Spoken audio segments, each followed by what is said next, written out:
Oh, hi guys. Sorry, you found me 5 minutes before I started recording. But anyway, so most of you have been asking me why I started Lady CLC 19 with Joy Rongo. I have also had my own share of pain. I know how it feels to want to give up. This is basically here to speak hope and inspire somebody who's going through a rough patch, to tell them that they can turn their pain into power. Our guests are normally here to share their experiences so that you can know somebody else did it, so you can also come out of it stronger and better. Let me go to my recording, and remember to always stay tuned every Saturday at 8:30 p.m.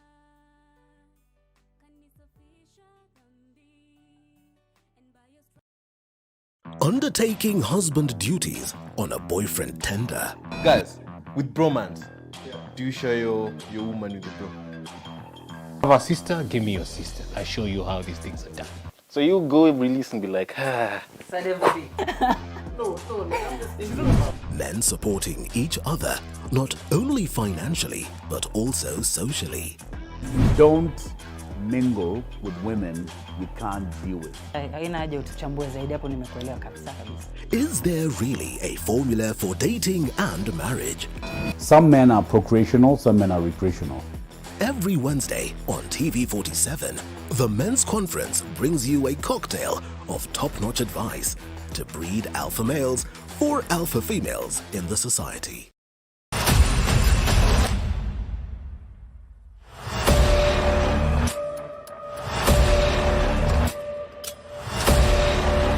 Tunaweza tumeite nje tutesiwe do.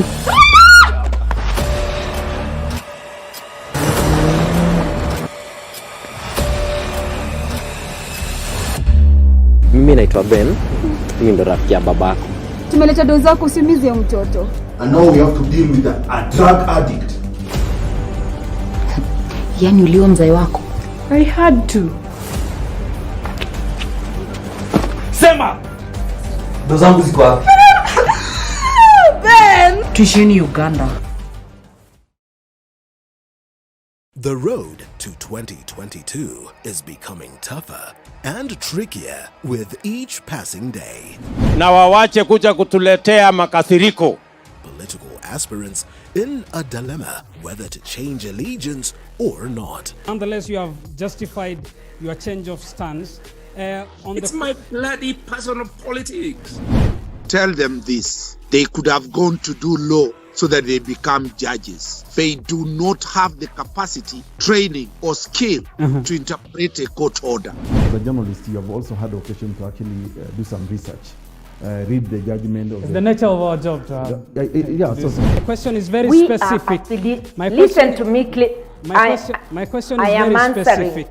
Every Monday at 9:30 p.m., Pundits Night brings you inclusive and candid conversations with the pundits.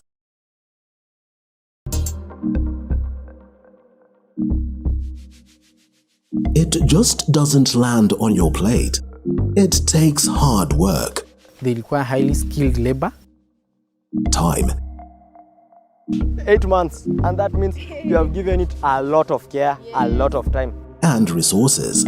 I remember I had invested so much in fertilizer, like I just didn't want anything to go wrong. From a seed, seedling, to a fruit or vegetable, as well as a fertilized egg to a chicken, duck or turkey. Here at Kilimo Diaries, Sandra Wahito takes us through it all every Sunday at 6:30 p.m.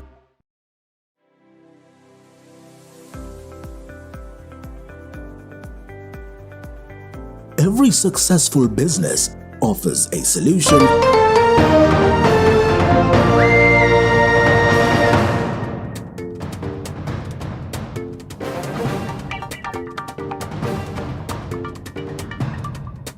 Well, it is the 7th day of October 2021. Good evening, and thank you for choosing TV47 News tonight to inform you.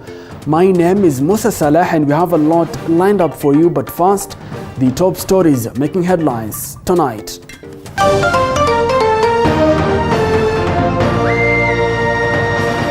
Tonight, One Kenya Alliance leaders meet Mount Kenya Foundation just days after the tycoons met ODM boss Raila Odinga. Let us not have a preferred leader.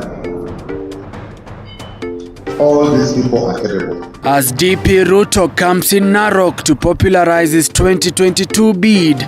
Wengine wanajisahau wanasema, oh, William Ruto is in government, why is he not delivering?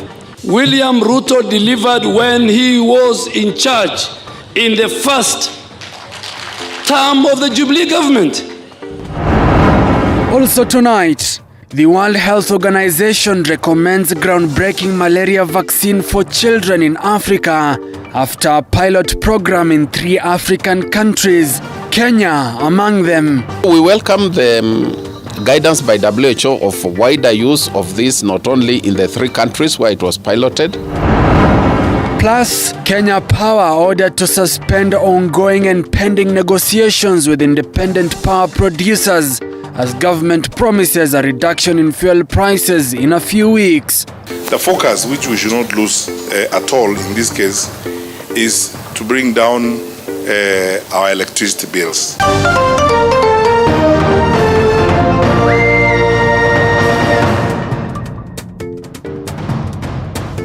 Welcome to the broadcast. Mini Mbesa is our sign language interpreter. TV 47 News Tonight begins right now. Deputy President William Ruto pitched tent in Narok County for the second day, where he poked holes on ODM leader Raila Odinga's 2022 political agenda. And as Paul Kirobi now reports, the DP has accused senior government officials of trying to sabotage his presidential bid. Deputy President William Ruto has pitched tent in Narok County for the 3rd day, where he said his opponents lack an agenda that will move the country forward. The emotive land issue dominated the speeches, with Narok West Member of Parliament Gabriel Tongoyo saying land wrangles surrounding land matters have been settled and what remains is the disputed 75,000 acres Kedong Ranch in Narok County. Kuna story up to do with the land that tungekuwa tunaongea mambo ya Kedong.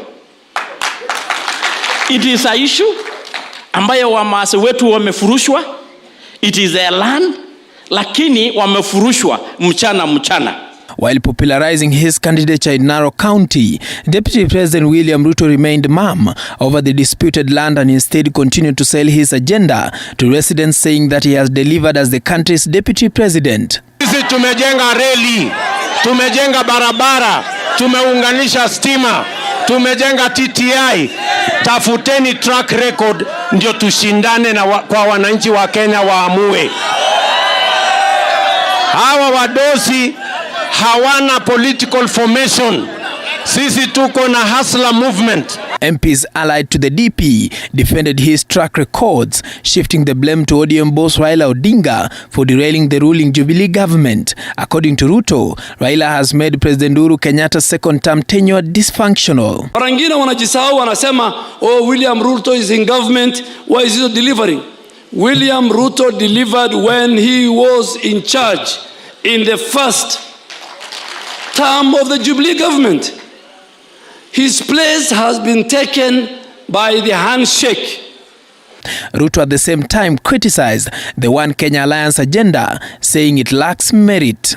Hamuna agenda. Agenda yenu ni kupigana na Ruto. Mimi nataka niwaambie my friends, tafuteni agenda. Bure mutazama. And the only agenda ambaye tunasikia wapinzani wako wakizungusha ni namna ya kukukataza uingie State House. Grupu ingine amekuja kuona ile mtu alipindua serikali ya Moi. Grupu ingine imekuja kuona ile mtu alihangaisha Mwai Kibaki.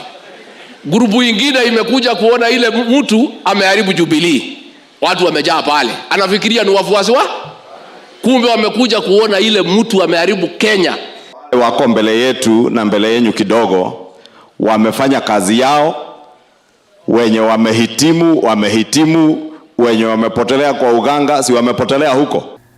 Ruto says if elected the 5th president of the Republic of Kenya, he will rescue the youth from the harsh economic times by boosting their small businesses. Paul Kirobi, TV 47, Nairobi.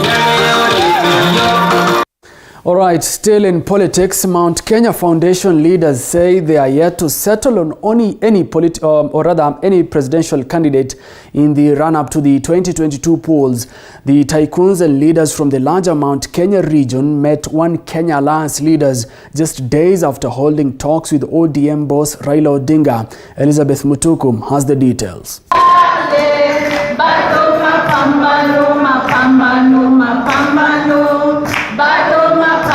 The One Kenya Alliance leaders met business tycoons and politicians from Mount Kenya under the Mount Kenya Foundation. The meeting coming just days after the foundation met ODM boss Raila Odinga in the same venue. The four One Kenya Alliance principals and their allies insisting of unity of purpose in the upcoming election.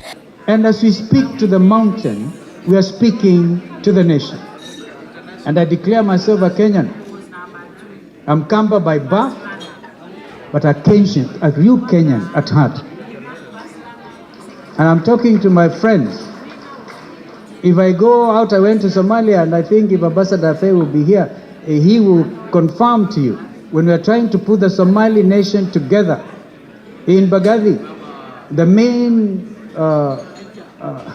the guys, the people were at loggerheads with each other. A working economy. They underpin each other. So for us to have peace, let us create jobs for people.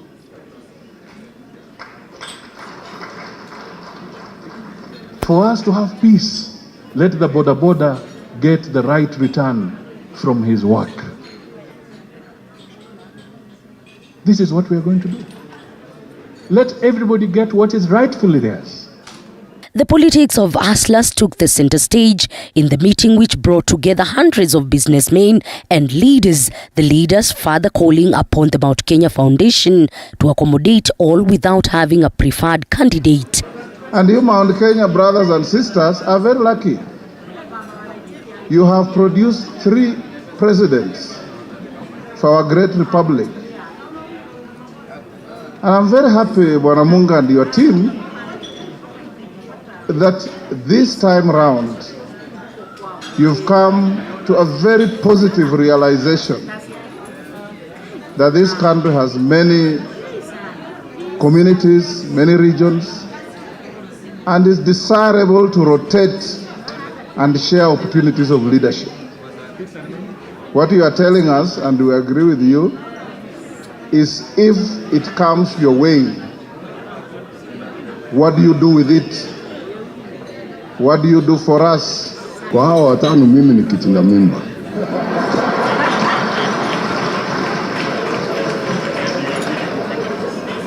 I'm the one who's the most energized and the youngest. So unaniwachia mimi nitangulie, hao wengine watajisort wenyewe. Let us not have a preferred leader. All these people are capable.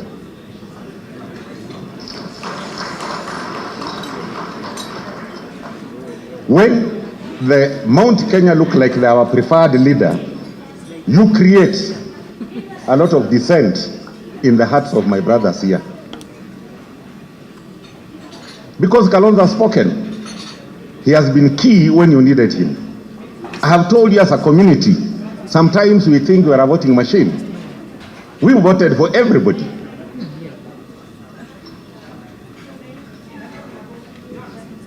Why we are here is the fear of Kenya burning tomorrow.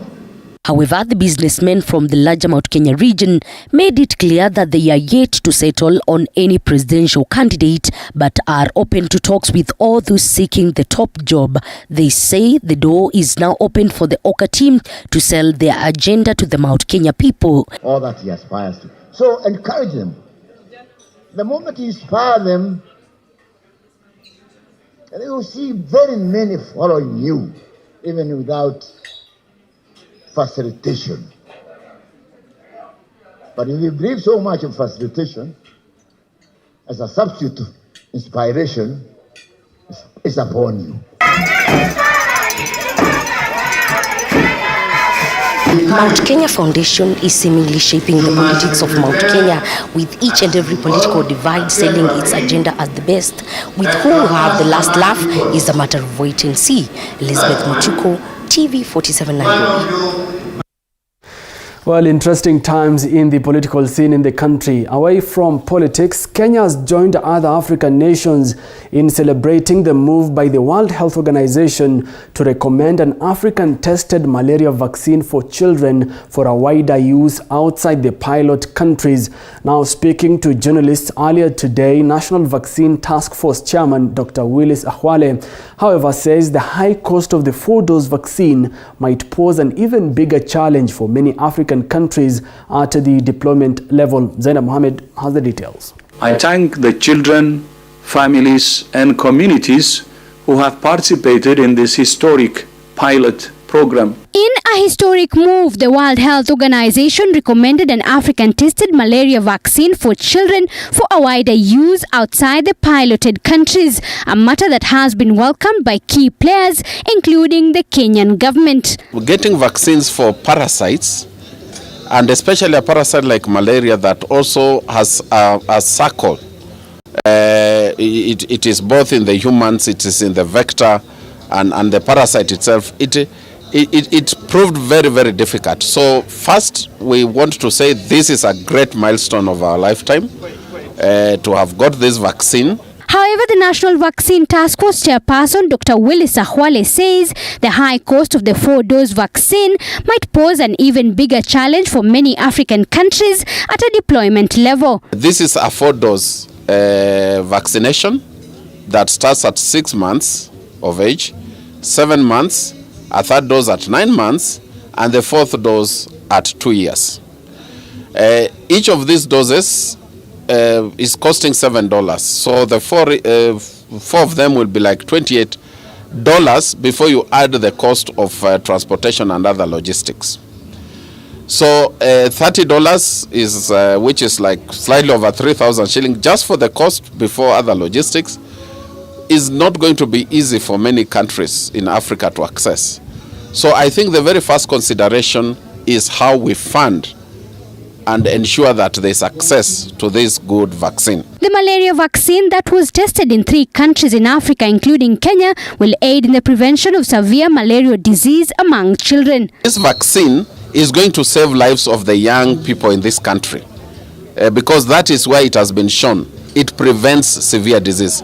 Just like in COVID, you are seeing the vaccines prevent severe. This particular one is preventing severe disease in malaria. So that's the very first impact. The second impact we are likely to see is that you tend to have what you call community effect, population effect. As more children get vaccinated, we are likely to start seeing reduced transmission, and with the reduced transmission, we'll be on the path towards elimination. The vaccine will be the first of its kind to receive WHO recommendation in the treatment and prevention of malaria. Zainab Mohammed, T47. Well, Africa is once again making history with that malaria vaccine, of course, the first of its kind, not just in the continent, but across the globe. Now, the government has suspended the contracting of new power purchase agreements between Kenya Power and Lighting Company, KPLC, and private power suppliers in an effort to reduce the cost of electricity in the country by a third in less than 3 months. Interior CS Fred Matiang'i now says a forensic audit will be done in order to establish the theft in the Kenya Power's systems. However, the government is still deliberating on the cost of fuel, with Matiang'i affirming that there may be a slight drop in fuel prices in the coming days.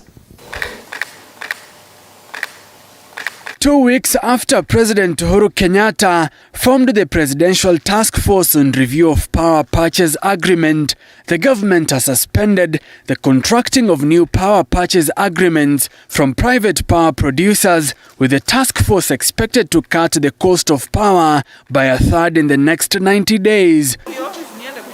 Speaking after a consultative meeting with the senior KPLC management officials and his counterparts from the National Treasury and the Ministry of Energy, Interior CS Dr. Fred Matiang'i said the decision follows recommendations by the Presidential Task Force established following a public outcry on the high cost of power in the country. The focus, which we should not lose at all in this case, is to bring down our electricity bills.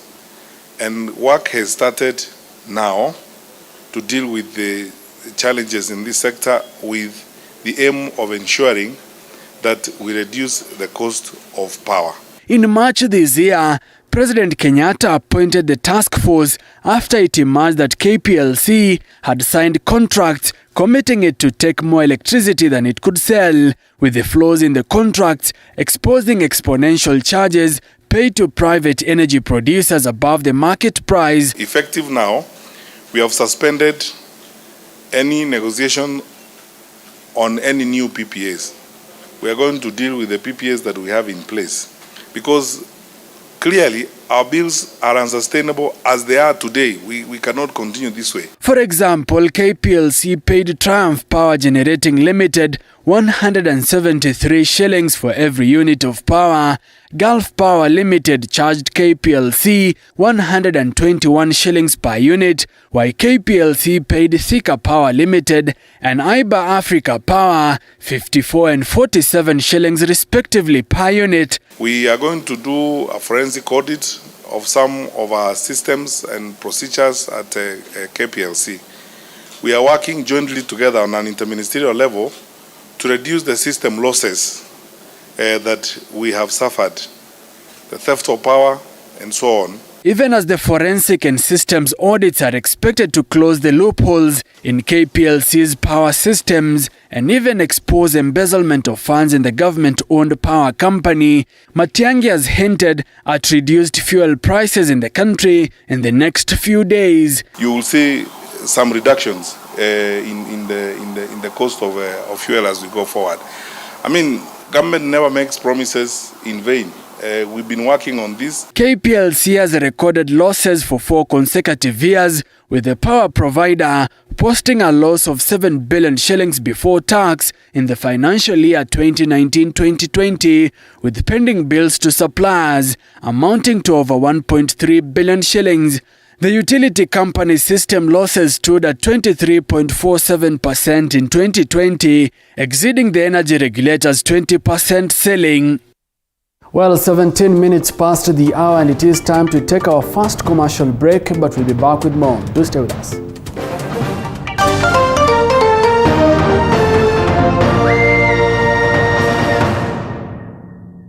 You are watching TV 47, the home of untold stories.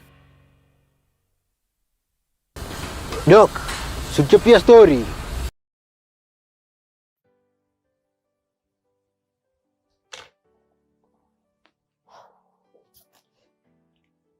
Oh, hi guys. Sorry, you found me 5 minutes before I started recording, but anyway, so most of you have been asking me why I started Lady CLC Nighting with Joy Rongo. I have also had my own share of pain.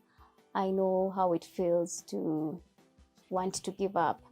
This is basically here to speak hope and inspire somebody who's going through a rough patch, to tell them that they can turn their pain into power.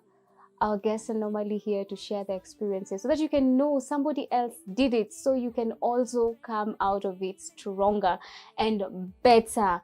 Let me go to my recording, and remember to always stay tuned every Saturday at 8:30 p.m.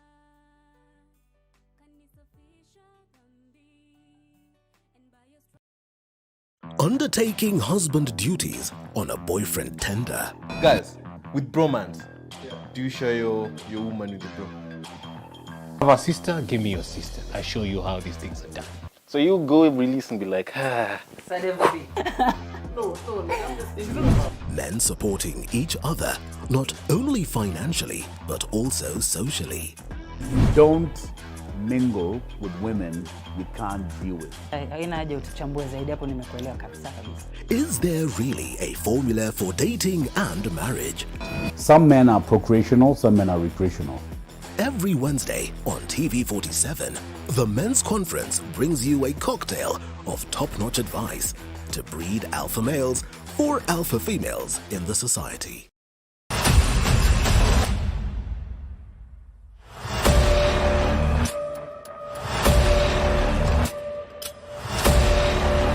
Tunaweza tumia hii nje tutesiwe do.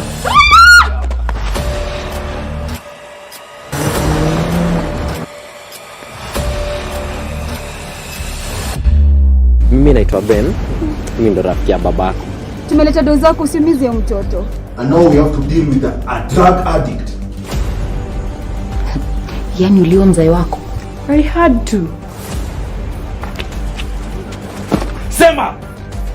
Dozi zangu ziko wapi? Ben! Tuishini Uganda. The road to 2022 is becoming tougher and trickier with each passing day. Na wawache kuja kutuletea makasiriko. Political aspirants in a dilemma whether to change allegiance or not. Nonetheless, you have justified your change of stance. It's my bloody personal politics. Tell them this. They could have gone to do law so that they become judges. They do not have the capacity, training, or skill to interpret a court order. As a journalist, you have also had occasion to actually do some research. Read the judgment of it's the nature of our job to have. The question is very specific. Listen to me. My question is very specific. Every Monday at 9:30 p.m., Pundits Night brings you inclusive and candid conversations with the pundits.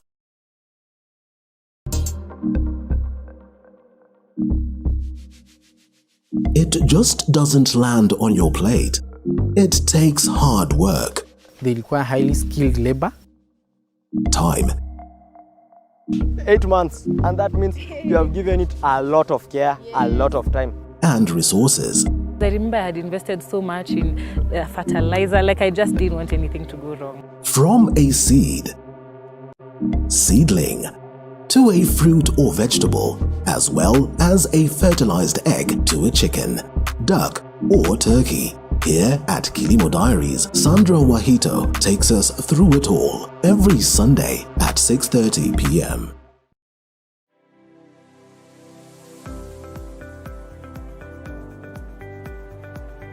Every successful business offers a solution to a problem. It could be eyewear for your visual needs, automotive for your car troubles, or even art for your creative spaces. Here at The Grind, Violet Njoki helps quiet all the business noises and make sense of it all with business advice. The first thing is to start. Tips. They should be unique. And ideas. Put our product out there. Tunaiweka kwa social media. Every Monday at 7:30 p.m.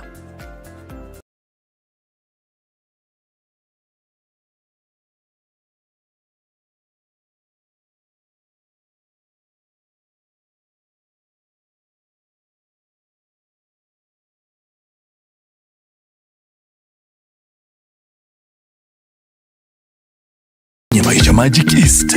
It's ours truly. 47 of Untold Stories.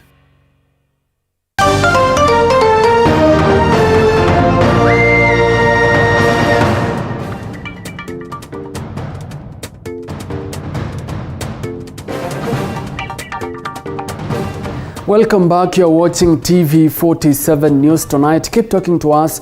22047 is our SMS line. You can also find us on social media at TV47 Kenya on Facebook, as well as at TV47K on Twitter. The hashtag to use is TV47 News Tonight. Now, public servants will from April next year have a new approach in the allocation of allowances following a review by the Salaries and Remuneration Commission.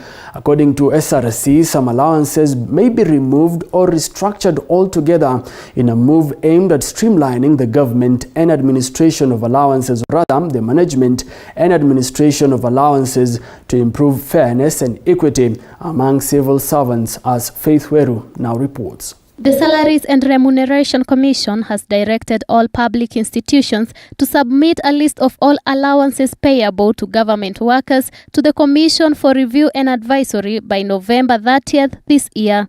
Submission of data on allowances from individual public service institutions is expected by the 30th of November 2021. SRC is also working on acclimatizing a way of paying allowances as an absolute figure and not in percentages. Allowances that are paid for similar purposes but have different names shall be merged and renamed. Allowances shall not be paid for purposes that are already compensated for in the basic salary. Though the Commission will not reduce salaries, the ability of a public institution to pay higher salaries shall not be used as a justification to increase the allowances. So when an allowance is being paid as a percentage of a basic pay, it means every time the basic pay goes up, then the allowance also increases. And we are saying such allowances should not just be increasing because your basic pay has increased. There must be different fundamentals that are being used for that allowance to increase.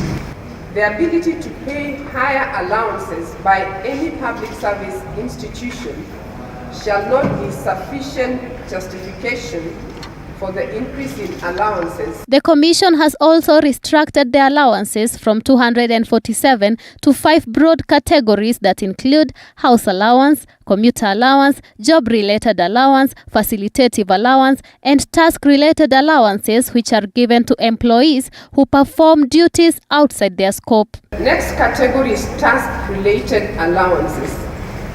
These allowances are paid for as a temporary period to public officers and shall therefore be paid only to employees appointed to carry out assignments outside the scope of their responsibilities. Faith Weru, TV 47. Well, away from that, residents of Kiambaa constituency are yet to start registering as voters following a petition that was filed in court by Jubilee candidate in the last by-election, Kariri Njama. Residents took to the streets today protesting the petition, which they say has locked out thousands of new voters, as Joash Onsare now reports. As the mass voter registration exercise enters day 4, more than 40,000 youth from Kiambaa constituency in Kiambu County might not enjoy their constitutional right in the coming general election if the petition before Kiambu High Court will not be dropped. Jubilee candidate in the by-election held in June, Kariri Njama, petitioned the final results announced by IEBC that declared Njuguna Wanjiku the winner. Residents of Kiambaa constituency in Kiambu County, led by the area MP Njuguna Wanjiku, today took to the streets condemning the petitioner Kariri Njama. Ninawaomba tu wakubali, tushamaliza uchaguzi. Kiambaa hatujawahi kuwa na by-election. Na hii Jubilee ODM imeanza hii maneno, imeanza Kiambaa. Wajitayarishe, tuko na wakati mwingine wa 2022 ambao unakuja. The agitated youth, who are the majority and who are affected by the petition, expressed their grievances, urging the petitioner to withdraw the case before the court. Leo tuko na ombi, tunaomba kuwa wenye wamepeleka hiyo kesi kotini, tumeandika memorandum hapa, tukaandikia wakili wa petitioner tukimuomba ahusishe wanakanisa, wananchi wa hapa Kiambaa na sisi wa raia tuwa tukitoa hii kesi kotini. We are being denied our constitutional right to pick, vote and make a decision for our country. We have a generation, we have a 5-year generation that has not registered as voters. 5 years generation, where we are talking of thousands and thousands who keep getting voters ID cards. Kiambaa Sub-County Deputy County Commissioner Peter Maina said his office and that of IEBC are preparing for the exercise as they wait for the ruling of the petition. So tunatarajia kama inaweza kuisha, ndio nimesema tunajitayarisha. In kesi ikitolewa, tuko tayari na tutafanya. Elsewhere, Siaya County has employed more voter registration clerks to aid in the registration of more voters in the county. Speaking after a meeting with the ODM party delegates at Segere in central Alego, Siaya County, Governor Cornel Rasanga said the additional 30 clerks will ensure the target of 200,000 more voters is attained. We have discussed and agreed to add 30 more clerks to support the exercise. This means that we will have 1 extra clerk per ward. The electoral body targets to register at least 6 million new voters, majority of whom are those who attained the age of 18 since 2017 or those who attained the legal voting age by 2017 and failed to register to participate in the 2017 general election. Joash Onsare, TV 47. Well, that voter registration hurdle in Kiambaa constituency takes us to our second commercial break, but we'll be back with more. Please stay with us.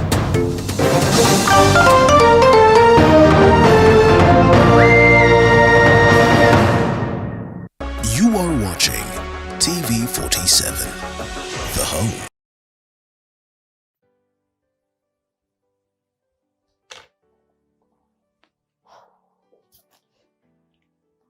Oh, hi guys. Sorry, you found me 5 minutes before I started recording, but anyway, so most of you have been asking me why I started Lady CLC 19 with Joy Rongo. I have also had my own share of pain. I know how it feels to want to give up. This is basically here to speak hope and inspire somebody who's going through a rough patch, to tell them that they can turn their pain into power. Our guests are normally here to share their experiences so that you can know somebody else did it, so you can also come out of it stronger and better. Let me go to my recording, and remember to always stay tuned every Saturday at 8:30 p.m.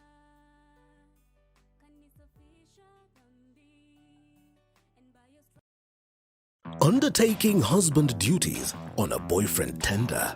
Guys, with bromance, do you share your woman with the bro? Have a sister? Give me your sister. I show you how these things are done. So you go release and be like, Men supporting each other, not only financially, but also socially. Don't mingle with women you can't deal with. Is there really a formula for dating and marriage? Some men are procreational, some men are recreational. Every Wednesday on TV 47, the Men's Conference brings you a cocktail of top-notch advice to breed alpha males for alpha females in the society.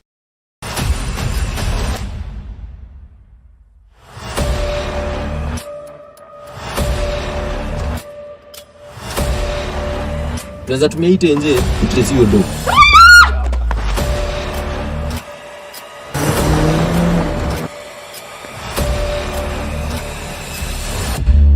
Mimi naitwa Ben. Mimi ndo rafiki ya babako. Tumeleta doza zako usimize mtoto. And now we have to deal with a drug addict. Yaani ulio mzai wako. I had to. Sema! Doza zangu ziko wapi? Ben! Tuisheni Uganda. The road to 2022 is becoming tougher and trickier with each passing day. Na wawache kuja kutuletea makasiriko. Political aspirants in a dilemma whether to change allegiance or not. Nonetheless, you have justified your change of stance. It's my bloody personal politics. Tell them this. They could have gone to do law so that they become judges. They do not have the capacity, training, or skill to interpret a court order. As a journalist, you have also had occasion to actually do some research.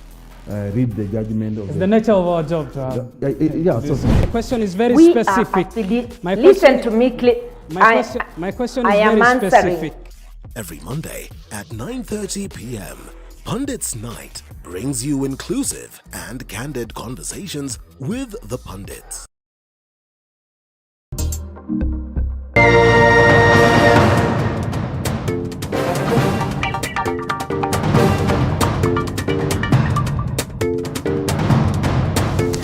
Welcome back. You're watching TV47 News Tonight. The Employment and Labor Relations Court has summoned Kitui Governor Charity Ngilu and 3 other county officials to appear in court for failing to honor the orders of the court. The court had instructed the county government to pay doctors their salaries and other dues that have been withheld since July this year. While issuing the orders, Justice Monica Mbaru directed the governor, county executive member for health, the chief officer for health, and the county's public service board secretary to explain why they should not be punished for failing to honor the orders of the court. The 4 are expected to appear in court on the 14th of October. Orders were granted on Tuesday requiring Kitui County to pay doctors their salaries by close of business on Tuesday. They did not pay until today morning, and therefore they have been summoned on 14th of October to appear in court in person, because we filed application for contempt of court, because court orders must be compliant by all parties. The governor does not punch contempt.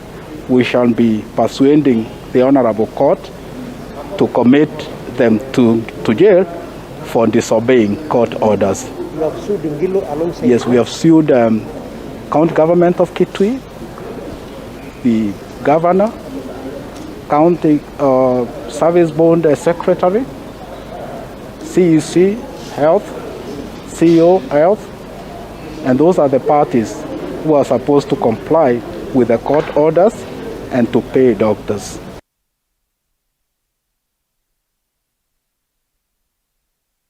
While still in the corridors of justice, former Chief Justice David Maraga has decried the rise in corruption cases in the country and has called for the perpetrators to be held accountable through the rule of law. Petronila Goren has more. Speaking at the launch of annual orthopedic scientific conference in Mombasa, Maraga has dismissed the 2022 presidential aspirants. Maraga says the candidates are yet to articulate and outline how they will tackle the rampant corruption in the country. Nobody, none of these presidential aspirants has come up to address the major issues facing this country. None.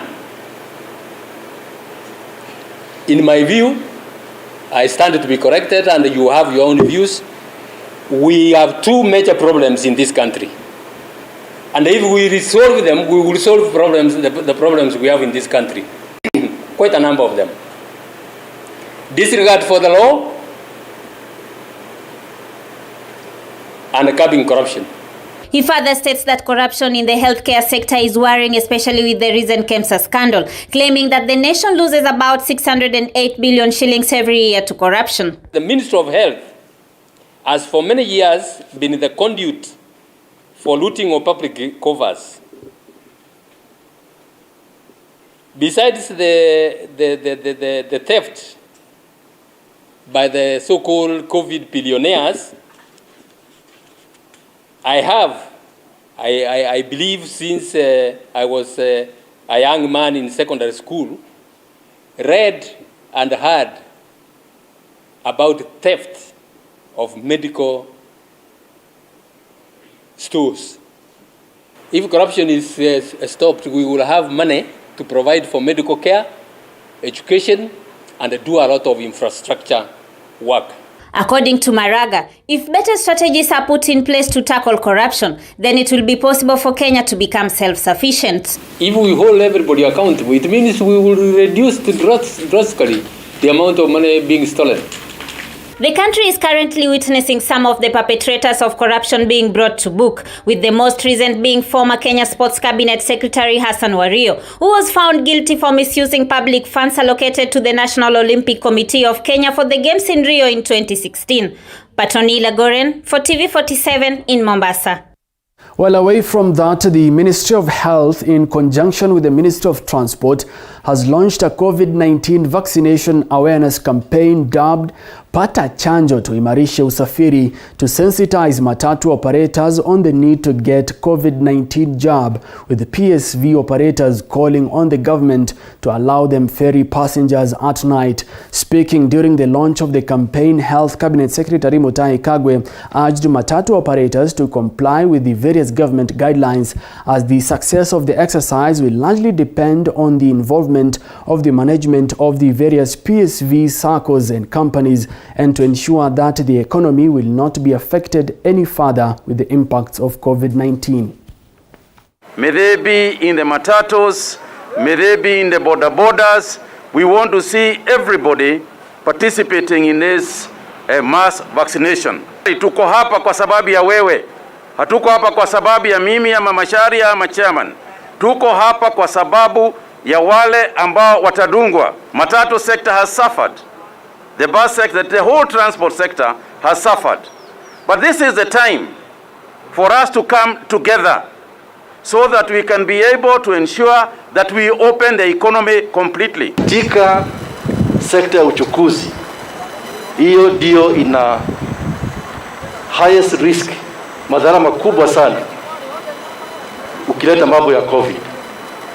90% of Kenyans use either borders or matatus or buses or trains to move from one area to another. 90%. Hii activity ya kuhakikisha kwamba hii sekta ya uchukuzi kila mtu amepatiwa chanjo. You know that in the buses which you use, you don't know who is getting to those buses. Amjui. Kuhusu usafiri wa usiku, watu wengi sana wameshindwa kulipa maloni. Tungependa pengine kuambia waziri, tunaweza kufungua transport peke yake kwa sababu is a movement, sio ya kuinteract, sio ya pombe, sio ya nini, ya watu wengi sana SMEs usafiri usiku kuja sehemu za mjini, mchana wanunue bidhaa alafu warudi usiku. Now, the national government, in conjunction with the European Union, has launched an exercise to distribute animal feeds to counties hard hit by drought to help protect livestock assets. Speaking during the launch of the program in Garissa County, the manager of the National Drought Management Authority, Sayana Lembara, said the exercise done concurrently in most affected counties will mitigate animal deaths in the wake of a deadly drought. The counties to benefit from the program include Garissa, Wajir, Mandera, Tana River, Isiolo, Marsabit and Samburu. The county's leadership are, however, asking for more aid on food security for both animals and residents. Imetengenezwa kupitia utafiti ya kwamba hii gunia tunaona hapa inaweza lisha ng'ombe moja kwa mwezi moja, ambayo ni kilo 2 inapewa kila siku. The situation is dire and we appeal for more help, both from national government and any other well-wisher that will chip in anything, be it foodstuffs for human and livestock feeds. A third-year student at Masinde Muliro University of Science and Technology in Kakamega has died after he was stabbed in the abdomen by unknown people. Rather, Jonathan Telewa, an engineering student who was allegedly attacked by unknown people outside the campus after completing his classes on his way home, accompanied by his friend. He died shortly after being taken to Kakamega Referral Hospital. Led by student leaders, students are now calling on security agencies to ensure their safety following claims that the number of murder cases among students have increased in the area. Chief, wewe usiteuliwa kuwa chief kama wewe si mzaliwa wa hapa. Kama wewe ni mzaliwa wa hapa, kwa nini usiunde mikutano uongeleshe watu wako wasikunywe bangi wakiwa wanafunzi? Na mimi nasema mambo kama hii, tutafunga hii barabara na hata magari yenye inaenda Eldoret itapitia Kapsabet ikienda hivi. Hatutakubali gari kupita hapa ikiundia watu uchumi na watu ambao hawaelewi maana ya comrades, kazi yao ni kuwadunga visu na kuwaua. Na ningependa kuambia tena polisi hapa huwa wanashika watu wakikata kuni kidogo wanapiga mtu risasi kwa forest hapa. wanashika mtu saa 8 usiku wanampiga risasi. Na huyu kijana ameuawa mchana. Huyo polisi mwenye anapiga watu, anashika watu akichoma makaa kwa forest. Alikuwa wapi hii mchana mwanafunzi wetu akiuawa? Tunaomba idara za usalama eneo hili la Kakamega ziweze kuingilia kati ili kuona kwamba kuna usalama wa kutosha kwa wale wanafunzi wote wa vioni. Hili litasaidia kwa wale ambao wanakuja kukaa hapa na wale ambao wametujoin kusoma vyema. Kwa hivyo ningependa kuomba shule pamoja na idara zozote, regional commander waingilie kati, wafanye uchunguzi ulio haraka ili haki iweze kupatikana kwa mwenzetu ambaye tumempoteza. Just treat everybody as your equal, as your brother, as your sister. These things has been happening in this university for so long, and it is not that pleasing. It is not encouraging. You are discouraging students. You are discouraging everybody who wants to take education or to make his studies. Well, it's time to take another break. We'll be back with more from the world of business and sports.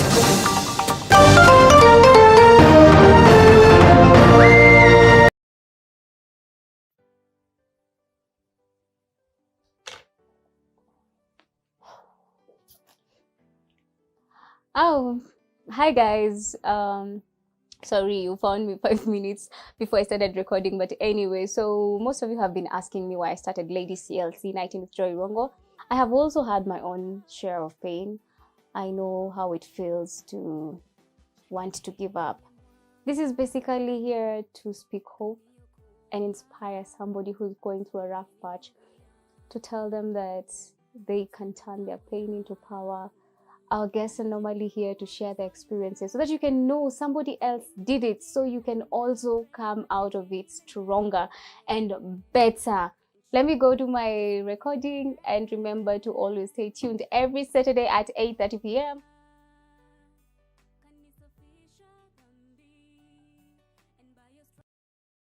Undertaking husband duties on a boyfriend tender. Guys, with bromance, do you share your woman with the bro? Have a sister? Give me your sister. I show you how these things are done. So you go release and be like, Men supporting each other, not only financially, but also socially. Don't mingle with women you can't deal with. Is there really a formula for dating and marriage? Some men are procreational, some men are recreational. Every Wednesday on TV47, the Men's Conference brings you a cocktail of top-notch advice to breed alpha males or alpha females in the society.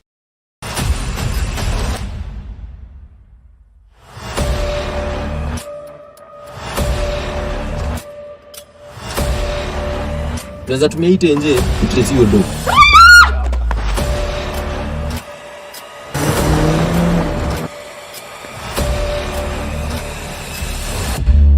Mimi naitwa Ben, mimi ndo rafiki ya babako. Tumeleta dozi zako usimize mtoto. And now we have to deal with a drug addict. Yaani ulio mzai wako. I had to. Sema! Dozi zangu ziko wapi? Ben! Tuisheni Uganda. The road to 2022 is becoming tougher and trickier with each passing day. Na wawache kuja kutuletea makasiriko. Political aspirants in a dilemma whether to change allegiance or not. Nonetheless, you have justified your change of stance. It's my bloody personal politics. Tell them this. They could have gone to do law so that they become judges. They do not have the capacity, training, or skill to interpret a court order. The journalist, you have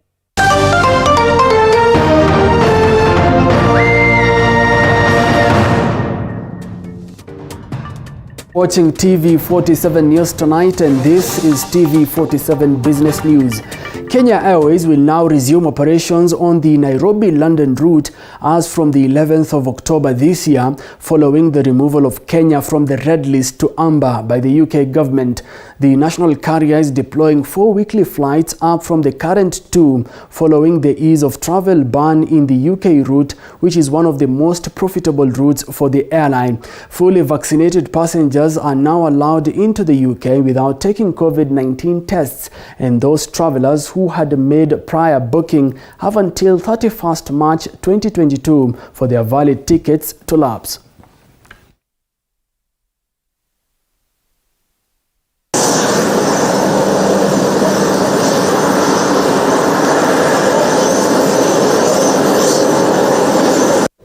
And the market price for tea from Kenya that is exported to Iran will now be determined by market parameters of demand and supply, a price which was initially capped at $3. This follows a visit to Iran by the county government of Bomet. Speaking in his county, Bomet County Governor Hilary Barchok pointed out that traditional markets such as Egypt and Pakistan are no longer reliable, and for that reason tea auction prices at the port of Mombasa are dwindling. But now with Iran in the picture, this is anticipated to change. Our trip to Iran was very successful. We had 2 missions. The first one was, of course, reception of the tea that we flagged up some times back. And secondly, was also to go and expand the opportunities for our farmers in terms of getting more traders to purchase our tea from Bomet and the rest of Kenya, by the way. On price capping, which was capped at $3. And I'm happy to report that that has been removed. And they have let the prices be dictated by the market parameters, demand and supply. So our tea can go beyond $3. But what we are doing is to facilitate, to look for new markets